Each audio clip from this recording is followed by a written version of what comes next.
A continuación, tiempos de resistencia.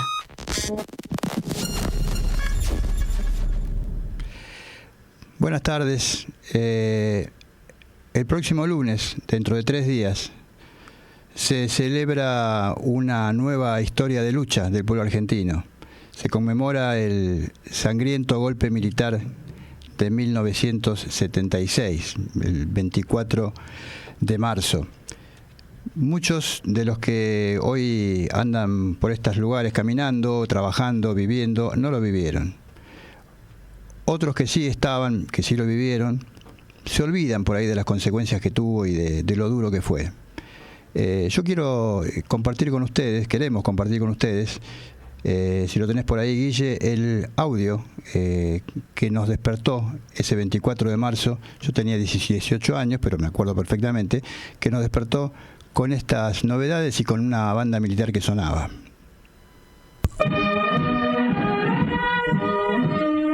Está transmitiendo LRA Radio Nacional, el Servicio Internacional RAE, Radiodifusión Argentina al Exterior, y LS82 TV, Canal 7, juntamente con todas las emisoras que integran la cadena nacional de radiodifusión de la República Argentina.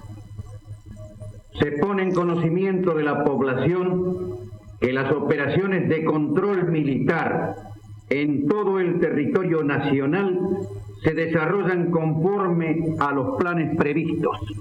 Comunicado número 1 de la Junta Militar. Se comunica a la población que a partir de la fecha el país se encuentra bajo el control operacional de la Junta Militar. Se recomienda a todos los habitantes el estricto acatamiento a las disposiciones y directivas que emanen de autoridad militar, de seguridad o policial, así como extremar el cuidado en evitar acciones y actitudes individuales o de grupo que puedan exigir la intervención drástica del personal en operaciones. Firmado Jorge Rafael Videla, Teniente General, Comandante General del Ejército. Emilio Eduardo Macera, Almirante, Comandante General de la Armada. Orlando Ramón Agosti, Brigadier General, Comandante General de la Fuerza Aérea. Bueno, para los que no lo vivieron, debe ser un poco impresionante escuchar la voz del locutor oficial hablando de que estamos bajo control operacional de las Fuerzas Armadas, pero era lo que pasaba. La verdad, hay que reconocer, los que vivíamos en aquella época, no nos asustaba mucho eso porque habíamos vivido varias. El golpe de Estado, bueno, sí, suben los militares, ponen el ministro de Economía. No sabíamos lo que iba a ser el proceso de reorganización nacional, la dictadura más sangrienta de la historia argentina. Con profundas consecuencias negativas y en diversos ámbitos.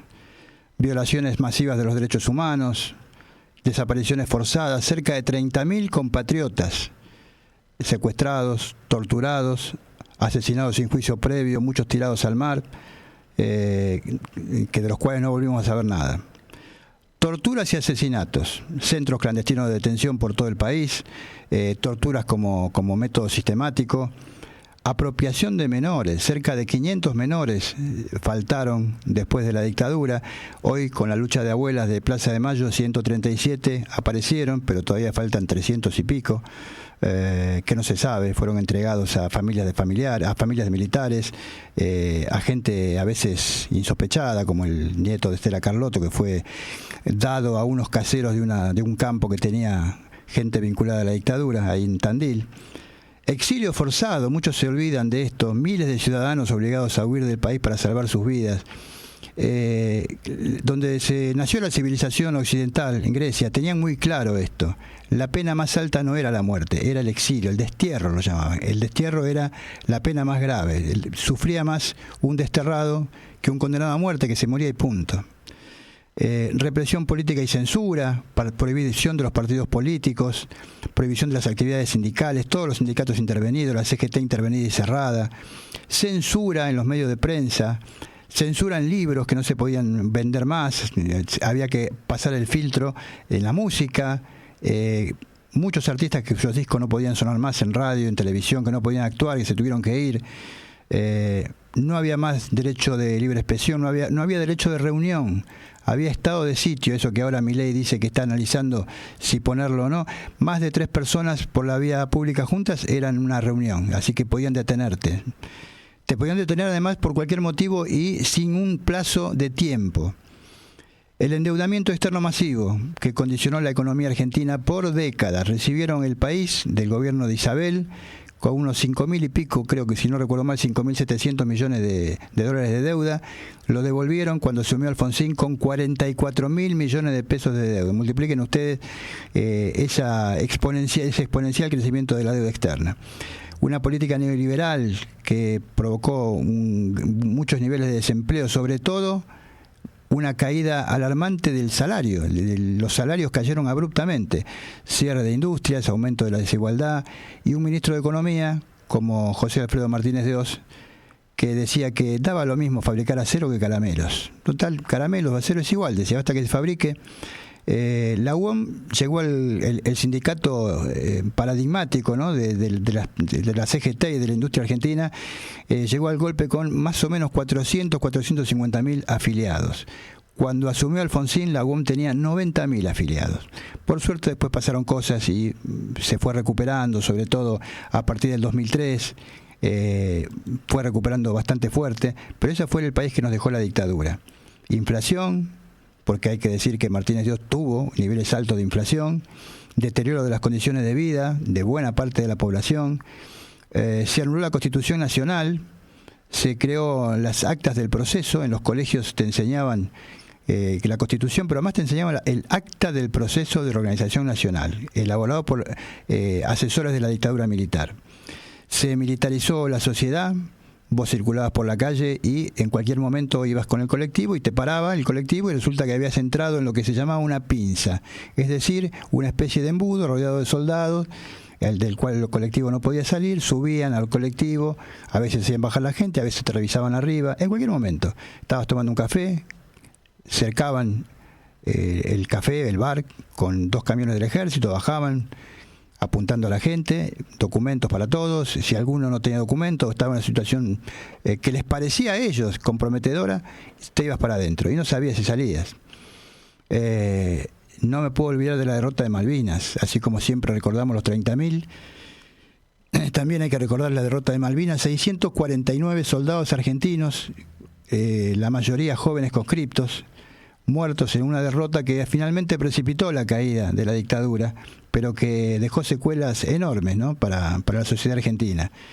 Y bueno, un trauma colectivo y un dolor persistente en familiares de víctimas, un largo proceso de recuperación de la memoria, la verdad y la justicia, y una lucha que no se termina, de organizaciones como Abuelas y Madres de Plaza de Mayo, para que esto no se olvide, porque como se suele decir, los pueblos que olvidan su historia suelen repetirla. Y hoy tenemos un gobierno cuya vicepresidenta es amiga de los represores de aquella época, amiga de Astiz, algunos dicen inclusive empleada de Astiz, y el presidente Javier Milei encabeza una banda de gente negacionista que dice que no fueron 30.000, que fueron 8.000 y pico, 9.000, no sé cuánto dice. También lo decía lo pérfido en la época de Macri.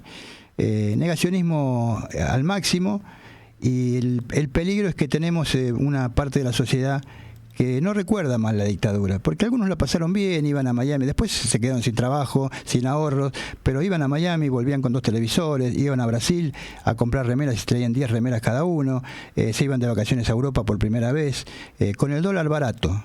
¿Se acuerdan del dólar barato? Bueno, hay investigadores que dicen que la dictadura llegó porque durante el gobierno de Isabel Perón, las fuerzas transnacionales, la embajada estadounidense y con actores cómplices adentro del país, se dedicaron a 2 objetivos: establecer la violencia política sin límite y destruir la moneda.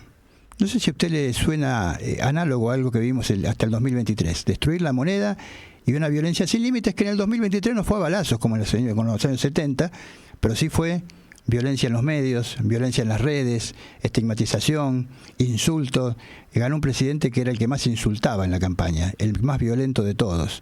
Violencia política y destrucción de la moneda. El mismo cóctel que llevó al gobierno a Javier Milei.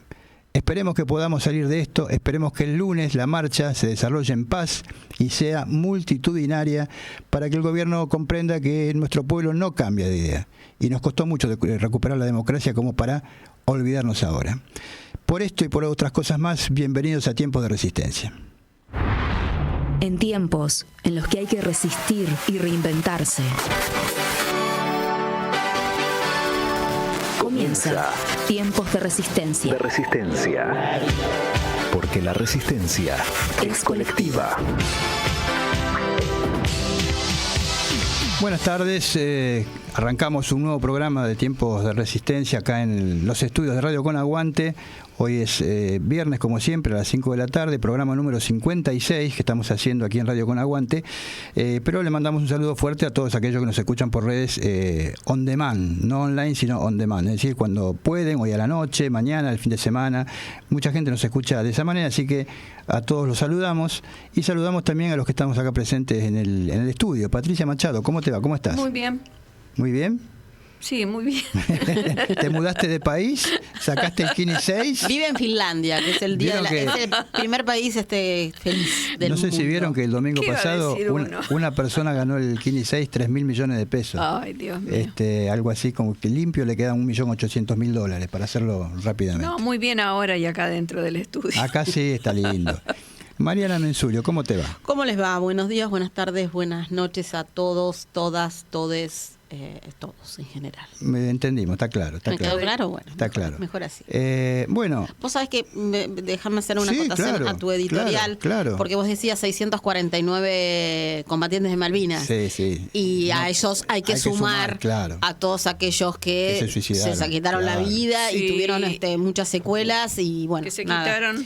La mayor cantidad de suicidios en la Argentina son de excombatientes a la hora de hacer un relevo de totalmente de ese tema. Protegidos, olvidados, negados, escondidos.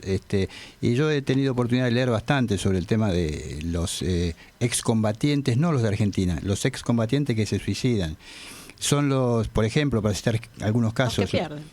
Son los del bando que pierde, los estadounidenses que volvían de Vietnam, los rusos que volvían de Afganistán y en Argentina los que volvían de Malvinas, son los que del bando que pierde. Claro. Por muchos motivos que no vamos a hablar ahora. Pero uno de los principales es esta cuestión de ocultarlos. Y la pregunta que tienen adentro, ¿por qué yo me salvé y mi compañero trinchera no? ¿Con qué derecho yo estoy vivo y él no? Es complejo, es largo, pero y además el hecho de haber perdido la batalla de tu país, de haber perdido, no volvés con honor. Y de vivir, de haber vivido atrocidades, claro, porque han vivido atrocidades. Recordemos que hay abierto una causa por torturas a excombatientes de Malvinas por parte de los no de los ingleses, por parte de los mismos suboficiales que los estaqueaban, la pasaron muy muy mal. ¿Te imaginas un pibe cualquiera, un pibe de los que de cualquiera que en la escuela aprendió un montón de cuestiones de la patria y sentirse que esta gente le hace todo ese tipo de cuestiones, que tiene que vivir eso? Al frío, es terrible. Sin alimentos, muchas de las donaciones que se mandaban ni siquiera llegaban a las islas, se las robaban. La jornada que se hizo 24 horas para juntar dinero para los combatientes de Malvinas, que se hizo en ATC, Canal 7 se llamaba ATC en aquel momento, conducida por Cacho Fontana y Pinky, 24 horas sin cámara, no ellos, pero todo el programa, y la gente donaba joyas, dinero en efectivo. ¿Se acuerdan de los aros de Pirenina de Alessi, que donó sus aros de oro para obviamente se vendieran y con esa plata vaya a saber qué esposa de algún militar tendrá los aros de Pirina de Alessi? Yo creo que no, los habrán vendido. Yo creo que una actriz, le cuento quién era Pirina de Alessi. Una actriz muy amiga, muy cercana a Eva Perón. Mira. Muy, muy cerca, muy amiga. Por eso estuvo prohibida mucho tiempo, además. Bueno, saludamos a Guillermo Guerra, nuestro operador estrella, que está ahí ya haciendo malabares para que esto salga bien, para tapar los baches nuestros. Pablo Fernández en las cámaras, Marcos Delgado ahí, el productor general de la radio. Y bueno, vamos, si te parece, Guille, tenés a mano la cortina con las 5 noticias de la semana.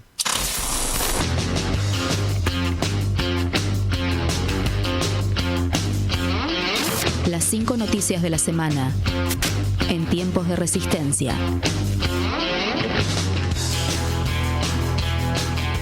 Milei no se libra de la mancha de la estafa. Uno de los estudios de abogados más poderosos de Nueva York presentó ante la Corte Suprema de ese estado una demanda colectiva por el criptofraude con Libra. En el texto de la presentación se menciona expresamente el rol que tuvo Javier Milei para promover la estafa a través de la divulgación entre sus millones de seguidores a escala global, un mecanismo con el que se le dio un marco de legitimidad al lanzamiento. Gobierno en estado de necesidad y urgencia. El gobierno de Javier Milei se siente aliviado al lograr brindar el decreto endeudador con el apoyo de la mayoría de los diputados. La Libertad Avanza consiguió que el PRO, los gobernadores colaboracionistas de la UCR y el PJ, el radicalismo, la coalición cívica y la mayor parte del bloque de Miguel Ángel Pichetto le dieran a Milei el aval para volver a endeudar a la Argentina. La casta levantó la mano para darle un cheque en blanco al panelista de televisión que se cansó de humillarla. La CGT puso la fecha. La Central Obrera finalmente decidió realizar el 10 de abril el paro de actividades por 24 horas en todo el país en rechazo a las medidas implementadas por el gobierno. Además, habrá movilizaciones de los gremios a partir de las 12 del mediodía del miércoles 9, en coincidencia con la habitual marcha de los jubilados al Congreso. También se manifestarán el 24 de marzo por el Día de la Memoria. El dramático número de personas que ya no podrá jubilarse en 2025. El plan de pago de deuda previsional, más conocido como moratoria previsional, quedará sin efecto el 23 de marzo. La medida afectará a los trabajadores autónomos o en relación de dependencia que están próximos a la edad de jubilarse, pero que no cuenten con los 30 años de aporte. Según datos del Centro de Economía Política Argentina, la medida afectará a 9 de cada 10 mujeres y 8 de cada 10 varones. Sin moratoria, cada año alrededor de 243.000 argentinos y argentinas no podrán jubilarse y el 70% son mujeres. Memoria, verdad y justicias. 3 palabras, 3 pilares. El lunes es el Día Nacional de la Memoria por la Verdad y la Justicia. Una jornada para recordar y analizar lo que nos pasó a los argentinos en esa larga noche que fue la dictadura militar, llena de violencia, dolor y ausencia. En tiempos de violencia institucional, como la que estamos viviendo, solo es preciso recordar que los pueblos que olvidan su historia están condenados a repetirla. Aguante, vigor, fuerza, fortaleza, entereza, potencia. Tiempos de resistencia. Porque resistir es reinventarse.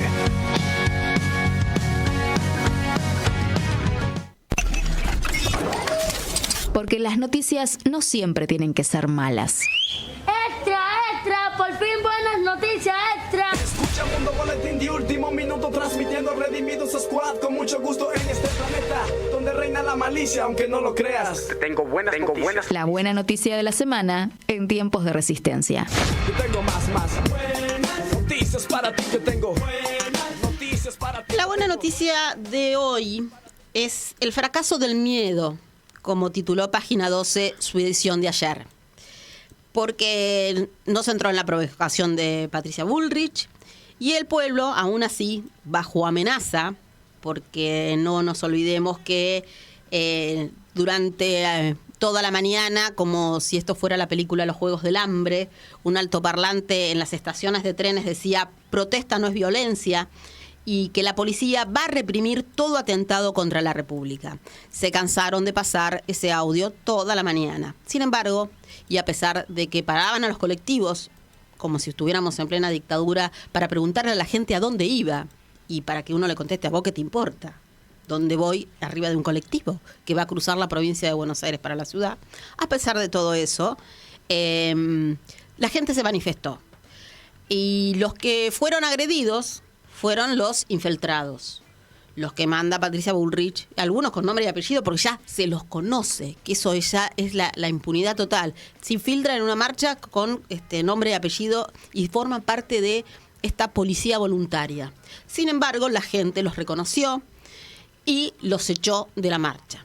Así que la buena noticia de hoy es este fracaso del miedo, a pesar de todo, y a pesar que los que entraban adentro del Congreso no estaban haciendo honor a nada, ni a la representatividad, ni a nada para lo que ellos estaban ahí. Así que esperamos que el lunes, el 24 de marzo, que después de 19 años se va a hacer un solo acto, ya está acordado el texto. Los organismos de derechos humanos, estamos hablando, no de algunos partidos políticos y sobre todo los de izquierda, y puntualmente el Partido Obrero va a hacer su acto, no se va a unir a los organismos de derechos humanos. El año pasado se había intentado hacer un acto conjunto, no se había logrado, pero finalmente parece el efecto Milei logró que, bueno, algo bueno tenía que salir de todo esto. Así que bueno, celebramos hoy el fracaso del miedo a pesar de todo. Así es. Realmente Argentina no es un pueblo temeroso, no precisamente. Aprendieron a ser rebeldes con el 17 de octubre. Ya con el irigoyenismo habían empezado a levantar un poco la cabeza, pero el 17 de octubre fue la explosión. Con el peronismo aprendieron a tener derechos y después no le gustó mucho más al pueblo argentino pagar derechos. Ha aguantado mucho, aguantó la década de Menem, aguantó muchas cosas, pero no es un pueblo que tenga miedo.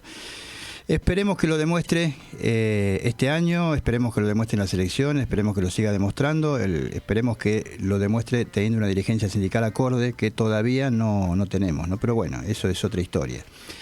Vamos a pasar a hablar un ratito, porque en la segunda media hora vamos a hablar bastante del 24 de marzo. Vamos a hablar un ratito de uno de los temas que nos sigue teniendo preocupados, más allá de la fecha, que es el tema del medio ambiente. Así que, Guille, si tenés por ahí la cortina medioambiental, le metemos para adelante. El cuidado del medio ambiente es una responsabilidad compartida. Nuestra relación con la naturaleza en tiempos de resistencia.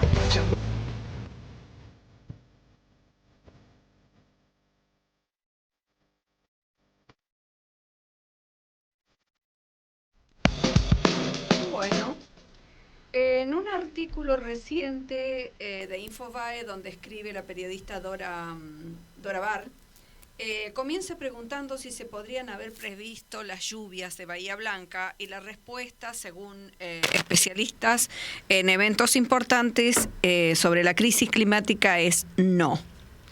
No se puede anticipar con tiempo suficiente como para tomar medidas precautorias en una tormenta de estas características. Ninguno de los modelos meteorológicos existente podrían participar la caída de 300 milímetros de agua en apenas horas, como pasó en el caso de Bahía Blanca. Pero esto de no poder anticipar la caída de tanta agua en tan poco tiempo, no solo no lo puede detectar Argentina, sino que no existe ningún modelo meteorológico, ni en Japón, ni en Estados Unidos, ni en Europa, con capacidad de pronosticar un fenómeno de estas características. Pero esto no lo digo yo, lo dijo Federico Robledo, que es especialista en gestión de riesgo de desastre, doctor en ciencias de la atmósfera, y es bueno decir que también es investigador del CONICET. También Robledo dijo que el Servicio Meteorológico Nacional funcionó y explicó de manera muy clara de que se habían emitido las alarmas, haciendo hincapié en que siempre, ¿no?, en que este tipo de eventos tan extremos no hay modelos meteorológicos en el mundo que los puedan predecir. Quizás a esto lo aclaró de esta manera por la caradurez de los dichos o de lo que dijo la ministra Bullrich sobre que no habían sido avisados de manera anticipada para tomar los recaudos. Lo que no aclaró la ministra Bullrich ni le causó ningún escozor es que después de la catástrofe que sufrió Bahía, hicieron un recorte, creo que lo habían hecho ahí en ese momento, un recorte de 51% al presupuesto del Servicio Meteorológico Nacional, y que el cierre de la Dirección de Emergencias pone en riesgo la capacidad de prevención y de respuesta ante desastres aún bastante menores que estos, ¿no? Y además deja a las autoridades sin los recursos que necesitan para enfrentar estas situaciones de crisis críticas. La delegada de ATE, Ana Saralegui, no sé si es Saralegui. Saralegui. Yo digo, debe ser Ana Saralegui. Ana Saralegui dijo, del Servicio Meteorológico Nacional, dijo que la baja de presupuesto hace que no se pueda comprar material nuevo, por ejemplo, termómetros. No se sabe qué va a pasar con el mantenimiento de los radares, que son una herramienta fundamental para emitir los avisos a corto plazo. También la problemática a la que se enfrenta el servicio en estos momentos es que se van muchísimos profesionales. También preocupa el nivel de profesionalismo, digamos, y echaron 15 observadores. Además de que muchas estaciones meteorológicas, en vez de observar las 24 horas, lo hacen solamente en horarios diurnos. Bueno, estas medidas y muchas otras que ya hemos venido denunciando en este programa son las que toma el presidente de La Libertad No Avanza, sin ningún tipo de sensibilidad ni por las personas y aún mucho menos por la cuestión ambiental. Los efectos del cambio climático, crisis climática, que ya vienen sucediendo no solamente en nuestro país, sino en la región, a través de incendios, calores intensos, lluvias torrenciales, pandemias. Y lo que pasó en Bahía fue realmente un hecho de los no predecibles, y seguramente seguirán habiendo este tipo de hechos no predecibles. Y la actitud del gobierno es grave, porque mientras el mundo lleva adelante medidas para no detener, sino a amortiguar, digamos, el cambio, la crisis climática, aumentan presupuestos, y nuestro gobierno hace absolutamente todo lo contrario, y además toma medidas para deshacer lo que ya se vino haciendo en el país, como por ejemplo, si hablamos de la ley de bosque, la ley de glaciales, o por ejemplo esto mismo que estábamos hablando del Fondo Monetario, estaba por decir, la dirección. Del que mide las tormentas, del Servicio Meteorológico Nacional. Bueno, la baja de presupuesto y el despido del personal es más o menos poner en funcionamiento un desmantelamiento, ¿no? Estados Unidos, que es el país al que le gusta mirarse Milei, y estos son datos del 2023, destina 391.000 millones de dólares a la lucha contra el cambio climático. La Unión Europea, 225.000 millones de euros para una iniciativa destinada a reducir la dependencia que ellos tienen con con Rusia, porque quieren avanzar hacia los recursos renovables, los combustibles renovables. China es un país muy activo en las conversaciones sobre cambio climático y está empujando para que el mundo desarrolle y ayude a los países menos desarrollados o más vulnerables.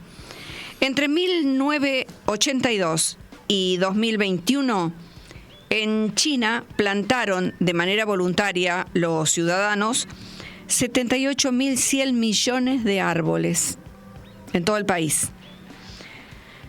Y con el negacionismo de Milei, nuestro país pierde recursos y también instrumentos financieros que se usan para apoyar la adopción de medidas en materia de cambio climático, con países mucho más adelantados, por supuesto, que el nuestro. No sé si recuerdan ustedes, porque lo vimos acá, que aquí justamente vimos que en la provincia de Buenos Aires se estaba llevando adelante un programa de desarrollo donde estaban implicados la Cancillería, una agencia de ayuda internacional alemana, organizaciones ambientalistas como por ejemplo Vida Silvestre y otras, y también las universidades como la de San Martín y otra que no me acuerdo, pero creo que eran 2 universidades. Y el objetivo del proyecto era, entre otras cosas, reducir las emisiones de gases de efecto invernadero y trabajar en el aprovechamiento de los sumideros nacionales de carbono. Todos sabemos que ¿qué dije? ¿Sumideros nacionales? No, sumideros naturales. Todos sabemos que los mejores sumideros naturales son los árboles, ¿no?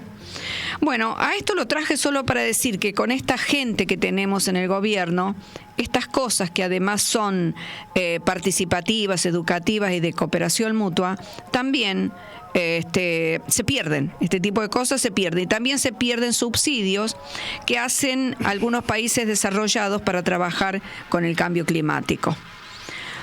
Otro problema al que Milei expone a la economía de nuestro país es a la huella de carbono en nuestras exportaciones, pero a esto lo dejamos para la semana que viene. Hay que explicar qué es la huella de carbono, porque se habla mucho de la huella de carbono y no se sabe qué es la huella de carbono. Claro. Yo no sé. Pues yo tampoco, por eso nos va a tener que desasnar. Vos hablabas de la disolución, de la dirección para emergencia, que eso pertenecía a Petovelo, que es la asistencia. Pero hoy, así como si fuera sacado de la galera, te crean la Agencia Federal de Emergencias para atender desastres naturales. ¿Y bajo la órbita de quién está? No sé. Patricia Bullrich. O sea que cuando haya un desastre natural van a ir a reprimir el desastre natural, van a mandar a la gendarmería para que le tire gases. Petri, claro, sí, las gotas de lluvia, y sí, así que esta dirección, la gente, el servicio meteorológico, que echaron a un montón de gente que después algunos tuvieron que reincorporar. Sí, claro. Bueno, pero escuchen una cosa, uno a veces no la quiere hacer larga, pero hay cuestiones que son sumamente importantes, porque hay un evento que hubo en un determinado momento que fue muy terrible y que causó desastres en muchos lugares, que yo no sé si lo tengo acá en algún momento, pero lo que se dice que depende también de qué países, porque por ejemplo, en los países que tienen una comunidad organizada, ¿a qué le suena eso? Sí, habla Perón de eso. Claro, de cómo tienen una comunidad organizada. Por ejemplo, Cuba. Cuba es uno de los países que ha dado ejemplo en este tipo de cuestiones, porque mientras que en otros países más desarrollados ha causado no solamente desastres, sino muerte de mucha gente, de muchas personas, en Cuba habrá causado desastres, pero en lo que hace a la gente, al pueblo, no ha tenido esa. Digamos, hay una demostración de solidaridad del pueblo argentino inmediatamente ocurrido el temporal, que se organizó solo, porque si vamos a esperar que nos organicen, estamos en el horno, ¿no? Además, vos mencionás el caso de Cuba. Cuba es un país en el que, más allá de lo que cada uno piense, siempre está por delante el interés colectivo, nacional, y no el interés individual de alguna empresa. Claro. Y acá tenemos un presidente que niega el cambio climático. Se moderó mucho en la campaña electoral porque lo aleccionaron mucho, pero yo recuerdo que Lilia Lemoine, que era una de las personas más cercanas a él, en un programa de televisión, no me acuerdo en qué canal era, no sé si fuera América, era un canal medio amigo de ellos, los que preguntaban le empezaron a tirar la lengua sobre el terraplanismo. TN fue. Y dijo que no, que ella no creía que la Tierra fuera redonda. O sea, a mí me tienen que demostrar que la Tierra es redonda. Es terraplanista. A ver, estamos con un nivel, después la coachearon, después nunca más lo dijo. Esta gente cree en esas cosas, no creen en el cambio climático. Creen que es una propaganda, él le dice una propaganda de la izquierda. Para ponerle límite, claro, a las empresas que contaminan. La agenda woke, claro, la agenda 2030, que bueno, para ponerle límite a las empresas que contaminan, a las empresas que... Sí, pero vos sabés que este tipo... va a empezar a recoger soga. Yo creo que va a empezar a recoger soga en algún momento, si no se va, digo, si no... Sí, claro, si dura. Porque se cansaron de decir que lo que estaba haciendo la gente ahora, las movilizaciones eran destituyentes, que esto, que aquello. Y yo me pregunto, ¿sí queremos que se vaya, Milei? Por supuesto que queremos que se vaya.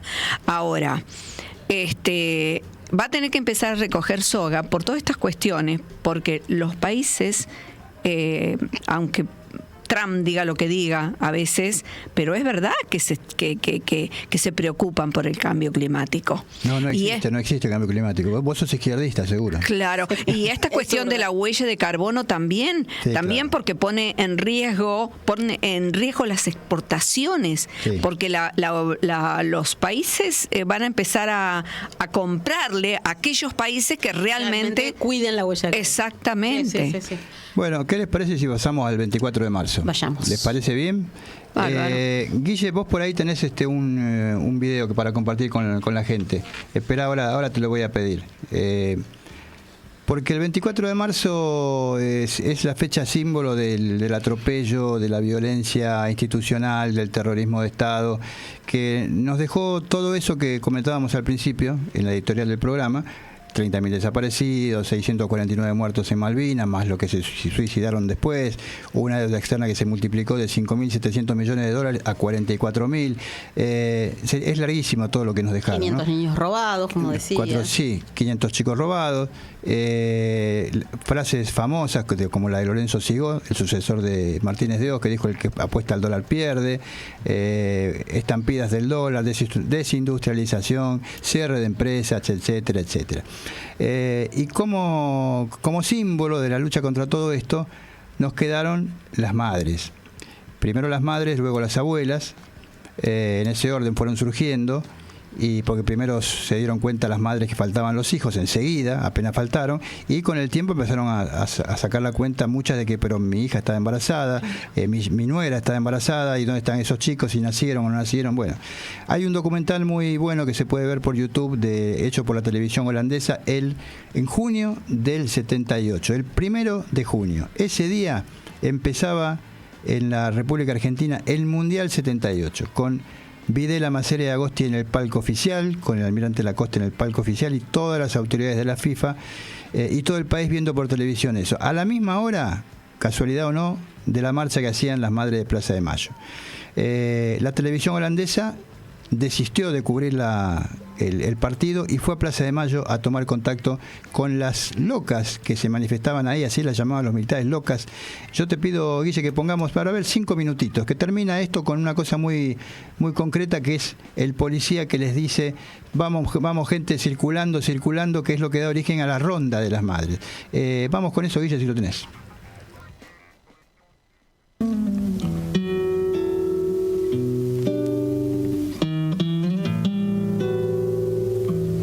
¿Qué pasa, señora? Queremos nuestros hijos, que nos digan dónde están, por Romero. Mi hijo hoy hace 15 meses.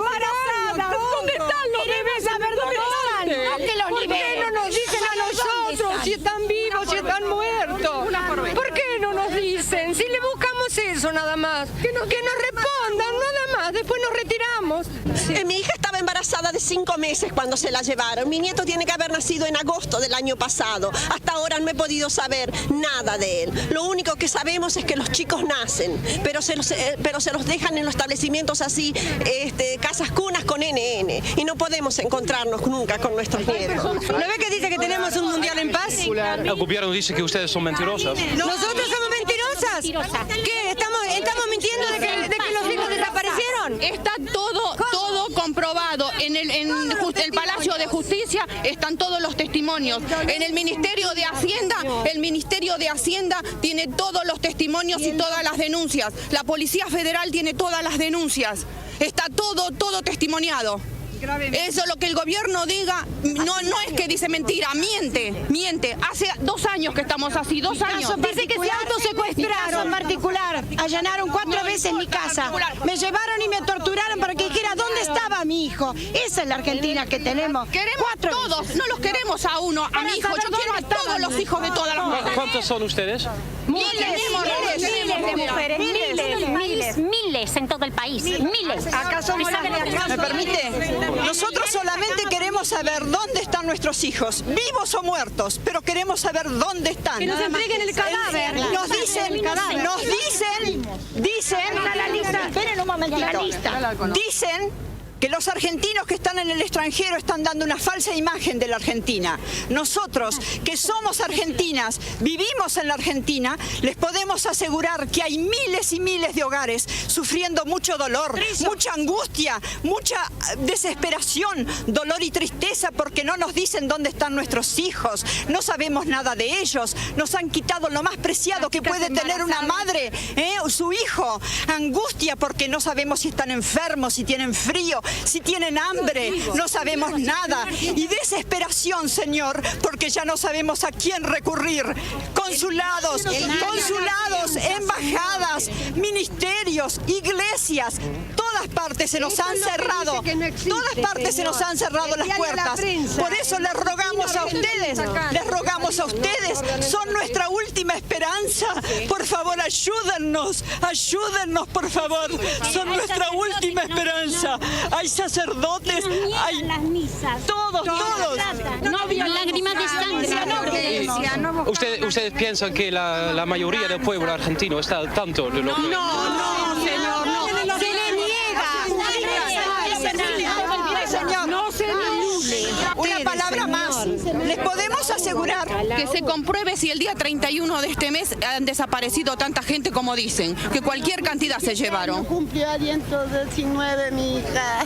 ¿Cómo se llama? María Paula Cáceres de Simonetti, tiene 17 años, cumple. Que diga dónde está mi hija. Esta es una carta que mandamos a todos los futbolistas argentinos para enterar de nuestra angustia. Quisiera que usted pudiera ver con algunos a ver si han sido llegado a sus manos. Nosotros lo mandamos a todos. Esta es una de las copias, por favor. A ver si es cierto. ¿Dónde están nuestros nietos? ¿Nacieron esos nietos? ¿No nacieron? ¿Dónde están esos bebés? ¿Dónde están esos bebés? Son unos asesinos. ¿Qué dice? Que nuestros hijos, que nos entreguen nuestros hijos. Los hijos y los nietos. Muestren la cara y digan dónde están. Son cobardes. ¿Por qué no muestran la cara? Los nazis no mostraban. Hay tanta muerte que no se atreven a decir los pocos que quedaron. Porque saben que todos los demás están muertos. Están muertos, por eso. Si dicen que son subversivos, que digan por qué son subversivos. ¿En qué? Que muestren la cara y digan por qué. Mis chicos no eran subversivos, trabajaban y estudiaban. Eso es lo que hacían. Chicos que han ido a la villa a ayudar, esos son subversivos. Han venido a nuestra casa, las han allanado, han robado cuanto han querido, han destrozado las casas, porque las han destrozado y robado todo lo que tenemos, y además a nuestros hijos nos han robado. Y nunca jamás supimos más nada de ellos. Y el ejército lo ha hecho eso. El ejército lo ha hecho eso. La policía, el mío fue la policía. A mí el ejército argentino que se llama Cristiano. ¿No la viste a Mari?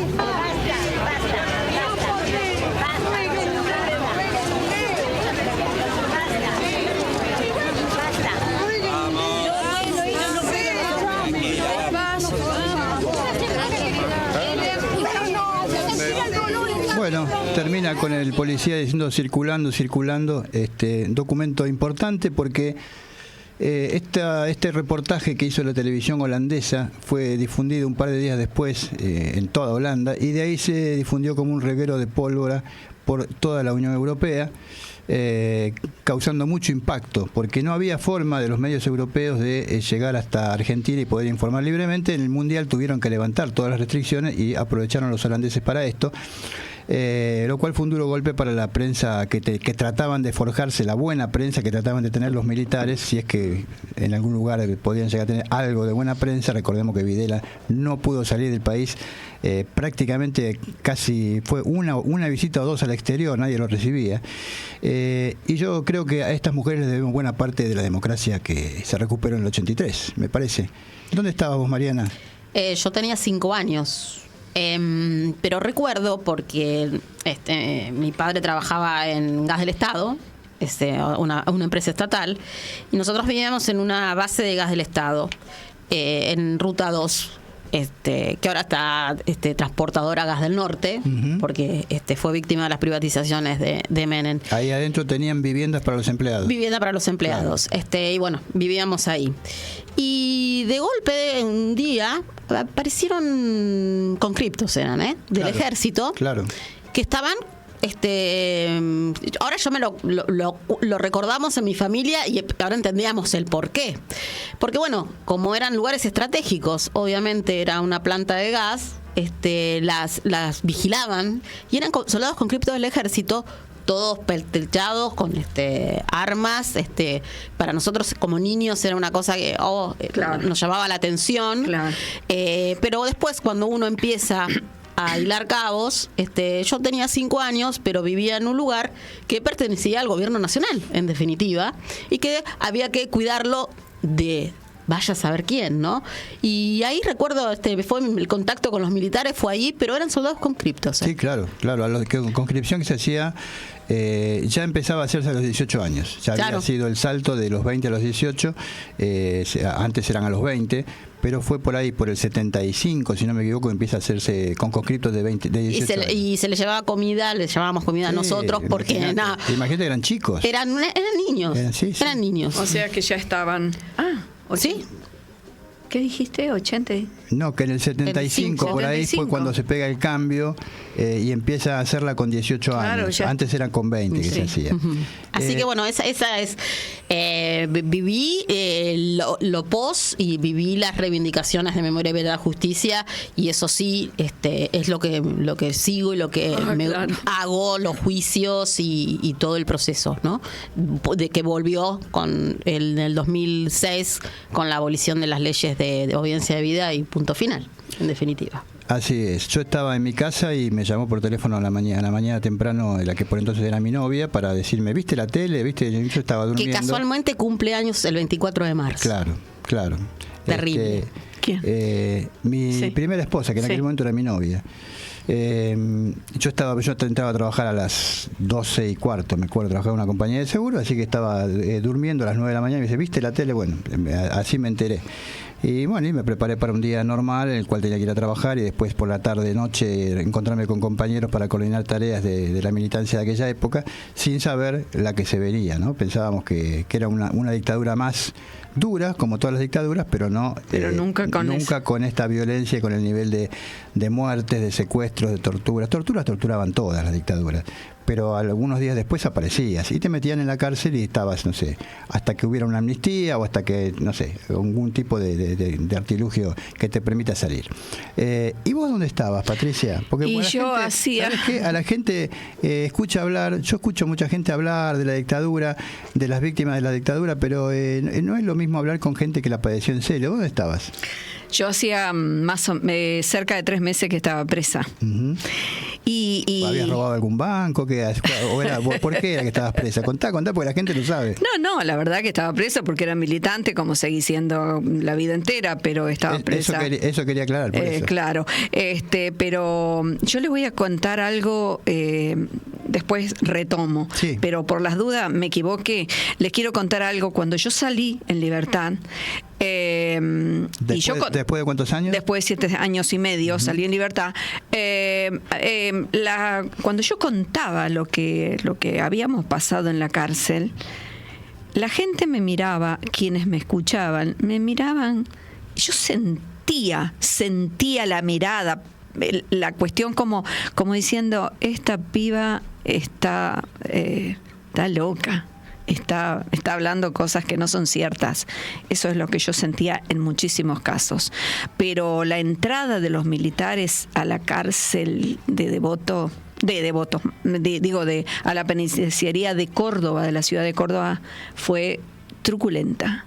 Yo siempre cuando hablo de estas cosas digo que el contar lo que se recibe, el contar dista mucho de lo que se vivió. No podés llegar a transmitir no se puede transmitir. No se puede transmitir lo que fue, porque era cuando, por ejemplo, ellos cómo entraron a la cárcel, de una manera para poner terror, nosotros sentimos como un ruido horrible, como que y eran ellos en patota y muchos que entraban al pabellón de las mujeres, ahí estábamos las mujeres, los hombres estaban en otro lugar que yo no sé dónde era, pero entraron así con tipo patota, abrieron las puertas, se desparramaron en el pabellón, entraron a los baños, había chicas que se estaban bañando, las sacaron desnudas, se tiraban las toallas entre ellas, y nos llevaron a todas, había que bajar 2 pisos, porque nosotros estábamos en el segundo piso, había había una planta baja y había un primer piso. Nosotros siempre decíamos segundo piso. Qué raro, ¿no? Pero bueno, el hecho es que nos bajaron a todas y yo tenía a mi hija, que tenía 6 meses en ese momento. ¿Con vos? Conmigo. Sí, 5 o 6 meses tenía a mi hija conmigo. Las bajaron, mejor dicho, no, yo no bajé a mi hija porque no tuvimos tiempo. O sea, patadas, cachetadas, de cualquier forma nos tiraban. Después las que se hicieron cargo y bajaron todo, ellos hicieron que bajaran a todos los niñitos al patio también, fueron ellos. O sea que en un rincón del patio estaban todos los niños que estaban en la cárcel. Y a nosotros nos hicieron poner a todas en fila en contra de la pared del patio y nos hicieron desnudar a todas. Bueno, esa fue, digamos, la primera vez. La presentación. Pero no terminó ahí la presentación. Subimos y como a la 1:30, 2 horas, sentimos otro tropel terrible. Y eran ellos que venían y ahí nos hicieron lo que supuestamente en el ejército llaman los bailes, sería, ¿no? Sí. Los bailes, porque nos hacían hacer de todo, tirarse al suelo, pararse, levantarse. La que no pudiera, porque había chicas que estaban embarazadas, las hacían acostar, había un milico que se le ponía al lado y le decía, haga rotación de ojos, rotación de boca, les hacía hacer un montón de otras cosas. Bueno, cuando ya no dábamos más, que habían estado como 2 horas haciendo eso, se fueron. Chicos, esto se repitió 3 veces el primer día que llegaron. 3 veces. Yo siempre digo, porque me acuerdo, que cuando yo me quería levantar, me arrastraba hasta la cama, que eran hasta las cuchetas, porque no me podía levantar. Entonces, si me arrastraba hasta la cucheta, me agarraba de la pata, no sé, de la cucheta y me levantaba por la cucheta porque directamente estábamos que no dábamos más. Vos fuiste presa en democracia. Claro. Tengamos en cuenta eso. Sí, porque la dictadura no quería presos. La dictadura sostenía que el preso que entraba, así como hoy dicen que el que entra a la cárcel, presos comunes, salen más ladrones, decían que la cárcel era una escuela, una universidad para que sigan siendo militantes políticos, para que se mejoren, claro. Que se encontraban con otros, que cambiaban información, que se cambiaban formación, además, se formaban más y que salían más, decían ellos, guerrilleros que antes. Por eso ellos apelaban a secuestro, delación, tortura, claro. y ejecución, claro. Desde los aviones o con tiro en la nuca, claro. Como sea. Y por eso los que después del 24 de marzo la mayoría no los ponían, como se decía en aquella época, en blanco como presos. A disponibilidad del Poder Ejecutivo. A disponibilidad del PEN, sino que era directamente hacerlos, matarlos directamente. Claro. Y yo te digo, lo cuento así, sin ningún prurito, porque sé que hay mucha gente que todavía, y más en este momento, que todavía piensa que no, que la dictadura militar, no sé, que no hizo tanto. No fue tan malo. Pero, no. Claro. En aquella época vos estabas adentro, yo estaba afuera y ya era un adolescente grande, 18 años. Trabajaba, iba en la cola de la panadería, en la cola del PRODE, que se jugaba el PRODE, me acuerdo de aquella época, en el subte, escuchaba gente grande hablar, y bueno, esto ya no daba para más, esto era una joda, y había que poner un poco de orden, porque esto ya no aguantaba más. Eso era lo que te decía buena parte de la sociedad que fue cómplice. Bueno, se habla de la dictadura militar, eclesiástico, empresario, cívico, militar y eclesiástica, y la parte cívica no eran solamente los empresarios. Claro. Bueno, recordemos que uno lamentablemente se sigue escuchando, porque que digan, acá hacen falta las botas para que... Sí, pero estamos 2000 2025. Y hay gente todavía que sigue pensando que se necesita eso. Exactamente. Ahora no lo deben decir tanto porque esa gente está de acuerdo con lo que está pasando. Entonces, y no nos olvidemos del algo habrán hecho. El algo habrán hecho. El algo habrán hecho y por eso tenían el derecho de sacarte de tu casa. La sobrina de Juan, parece que se la llevaron, no está más. Pero que andaba en la joda. Puede ser, algo habrá hecho, claro. Algo habrá hecho. El algo habrá hecho es patético. El algo habrá hecho es como abstenerse en una votación en el Congreso. Exactamente. Si podríamos compararlo con algo para que más fresco y más democrático. Sí. Bueno, pero perdóname, pero eso ha vuelto, porque hace pocos días, hace 10 días atrás o 15, la ministra Bullrich, cuando le preguntan por el fotoperiodista malherido Pablo Grillo, que está todavía luchando entre la vida y la muerte, le habló al padre. Bueno. No le importa. habló al padre. No. Yo que el padre no la atiendo, pero no importa. No, le habló. Habló el chico. El chico le habló a su padre. Le habló a su padre. Le habló a su padre dentro de tanta cosa. Pensé que Burri le había hablado. Todavía no puede hablar bien. Ningún interés. Porque a veces arman estas patrañas, de que ningún interés. No les importa Burri tampoco. Lo dijo clarito. Hola viejo, le dijo. Hola viejo. Como se decía en aquella época del algo habrán hecho, ella lo dijo clarito. Y por está herido, era un militante kirchnerista. Así lo dijo. Después tiró fruta, que trabajaba en Lanús, todo era mentira, lo desmintieron, no trabajaba en la municipalidad, nada. Y a ver, digamos una cosa.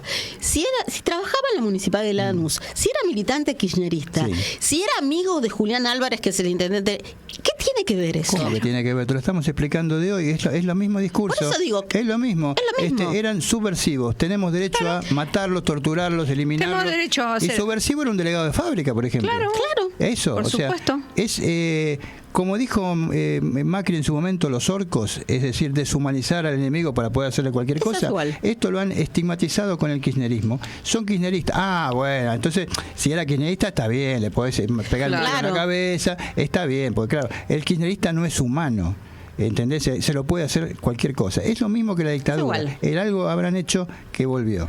Bueno, yo les cuento que, por ejemplo, los chicos que teníamos adentro, que en mi pabellón había solamente mi hija, que era chiquita, y un nene como de 2 o 3 añitos. Nosotros los teníamos que sacar de la cárcel. Entonces, como no teníamos ningún contacto con afuera, ¿qué tuvimos que hacer un día que vinieron a bailarnos igual?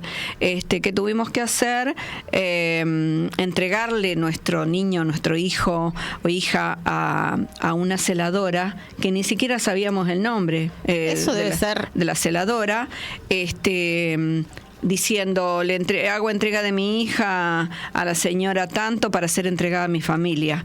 Por empezar, ni la conocíamos. Claro. Bueno, nada. ¿Cuántos años estuviste, Patricia? 7 años y medio. ¿Cuándo saliste? Salí a fines de 82. Bien.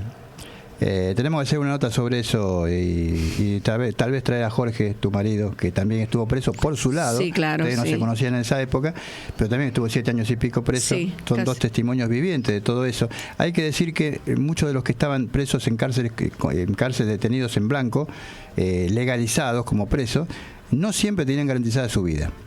Porque de vuelta a vuelta sacaban a alguien de la cárcel, le aplicaban lo que se conocía como ley de fugas, argumentaban que se habían querido fugar y les pegaban 3 balazos y los mataban. La mayoría de las masacres que se conocen son la masacre de Fátima, todas esas de Margarita Belén, fueron en intentos supuestos y de fugas. El hermano de ay, no me voy a acordar el apellido, Mario Benedetti. Puede ser. Yo me acuerdo de Dardo Cabo, el caso más paradigmático. El hermano de Mario Benedetti y a Jorge, que estábamos hablando, lo sacaron en una oportunidad con el pajarito, creo que le decían, no me acuerdo, Benedetti. Y bueno, pero esa vez no pasó nada. Pero la segunda vez que lo sacaron a Benedetti, no volvió, efectivamente. Bueno, en el caso de Dardo Cabo y Julio Pirles, si no me equivoco, los trasladan de una cárcel a otra supuestamente, y en la mitad del traslado los hacen bajar y los ametrallan. Nos estamos yendo, ya son las 6 de la tarde, nos estamos volviendo a escuchar y a ver vía YouTube el próximo viernes a las 5 o por redes en cualquier momento, en las redes de la radio. Les mandamos a todos un fuerte abrazo y los convocamos a todos, por supuesto, a que el lunes estemos ahí en 15:30 en Plaza de Mayo. Será hasta entonces. Bueno, gracias. Hasta aquí, Tiempos de Resistencia. Nos encontramos el próximo viernes de 17 a 18. Tiempos de Resistencia. La resistencia es colectiva.